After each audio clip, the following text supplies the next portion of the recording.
secret, got me up all night.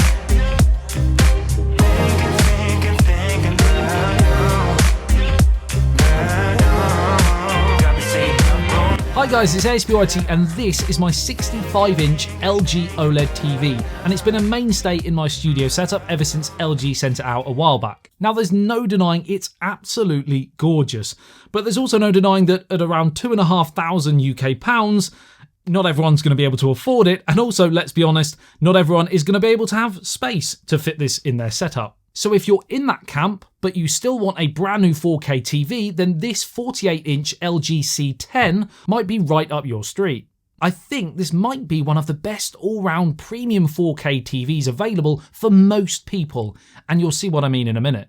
LG were kind enough to send this over for me to check out, so let's talk through all of the features, the things I like, the things I'm not quite so sure about, so that hopefully if you are looking to possibly buy one, you have all the information. So a couple of quick facts to start off. Number one, this TV has the very latest LG AI processor, the 2020 A9 Gen 3. More on that later. And as stated, it uses OLED technology.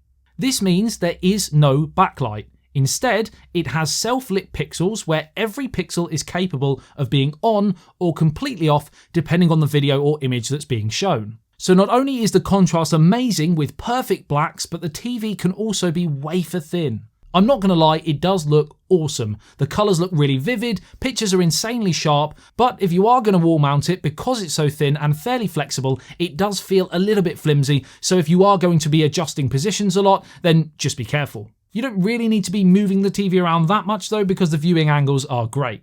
Now, one main feature of the new A9 3rd Gen processor is the AI Picture and Sound Pro feature. This basically enhances what you're watching by recognising the style of content and adjusting the picture and audio accordingly. So if you're watching football, for example, grass will appear greener, players' movements will be made sharper, whilst crowds will become more blurred, etc. If you're watching news, for example, voices will become clearer and movie sound effects in dramatic moments will be more vibrant and dynamic. If you're going to be using this TV for gaming instead of a monitor, for example, then the fact that this is the world's first TV that is G-Sync compatible is quite a big talking point. The input lag is very minimal, and you can now make use of a beautifully immersive 4K OLED TV with high refresh rates and a big reduction in tearing and stuttering, which can ruin your gaming experience. So far, the LG CX seems like a pretty great all-round package, but what are some of the possible negatives that you might want to consider here? Well, the first thing is the fact that the TV is OLED. Now, I know what you're thinking, well hang on, you said that means it's a great thing, and yes, that is true in certain situations, but OLED technology does come with a few downsides as well. The first being the dreaded burn-in issue, which can affect you if you have static images on your TV for days on end. The image over time can be left in a kind of ghostly-like faint stain under these conditions. But if you use your TV like most people would for a few hours a day with constantly moving images, etc., then you will never really have this problem.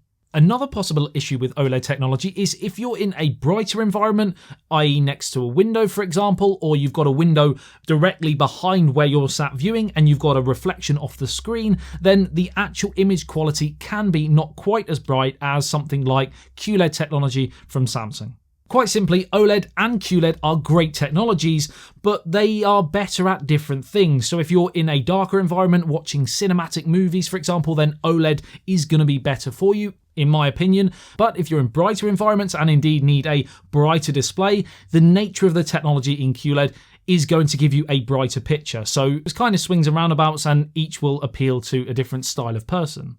Yes, you can change picture profiles and turn up the brightness, etc. within the LG CX series, but by the nature of the technology, it will never get quite as bright. And speaking of settings on this TV, they're hard work. It's not a big problem and there is lots of customization available, but it's a bit all over the place and could be a lot easier to navigate. And this idea runs right through the whole of WebOS, which is of course LG's TV operating system. It's fine, it kind of does everything you need it to, but it's a little bit clunky with features a bit scattered and repeated in different areas all over the place. Such examples are how you can check HDMI inputs by clicking on the dashboard, but also just by running the air mouse over these icons. And the fact that there are settings shortcuts on the left-hand side when you click the settings button on the remote, But if you were to then select all settings, it's basically the same again. It looks a little bit different, but all the same features are kind of there. I just don't think you need both, and people might forget where things are. Obviously, if you're a dab hand at tech and you know everything to do with settings, etc., then you'll be completely fine. This is for the people who are a little bit technophobic at times, like my wife. Where's this again? Oh, shush.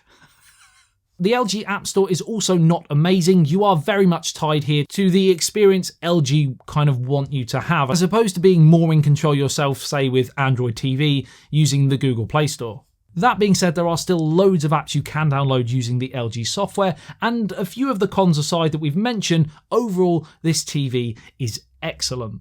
And if you want a premium unit that is more of a manageable size than the vast majority of monstrous TVs that are on the market for a more affordable price, not that this is cheap by any means at around $1,400, but more affordable than some of the massive ones, then this is a great option for you. Let me know in the comment section below what you think of the LG C10 series, whether that be the 48-inch or larger.